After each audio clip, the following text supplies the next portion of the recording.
Olha lá, irmão. Faz carinho nele, irmão. Isso. Faz carinho nele. Faz carinho nele pro Pedro Henrique parar de chorar. É, faz carinho, ó. Olha lá, mama o dedo do irmão. Isso.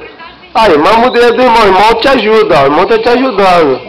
Fazendo carinho. Olha lá, mama a mão do irmão. Isso. Pronto. Aí, ó. Calou a boca. Isso, segura a mão dele aí, Pedro Henrique. Isso. Olha lá, pronto. Vai, Matheus, ajuda o irmão. Ajuda o irmão. Ah, isso, neném.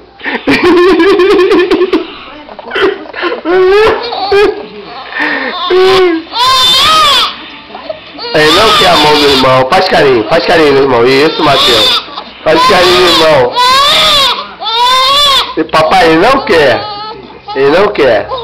Ele não quer, papai. Eu tô tentando ajudar ele, mas tá difícil. Pepeta, então. Papai vai ajudar. Pepeta. Olha lá, o irmão tá fazendo carinho. O irmão ajuda com a mão. Ó, isso, segura a pepeta do irmão. Isso, tira a pepeta do irmão. Sacaneia o irmão mesmo. Poxa, Matheus, você é mal. Isso. Mão pra mamar. Mão do irmão pra mamar. Um pouquinho. Vou tentar botar Pepe de novo, hein? Mas o irmão tá dando soco. Matheus, dá um soco pro Pedro Henrique. Pedro Henrique não gosta. Se sente dor. Um soco bem aplicado, hein? Pedro Henrique tá empurrando o Matheus. Tentando se desvencilhar. E papai vai botar pro Pepeta. Matheus se acalma. Pedro Henrique mama Pepeta.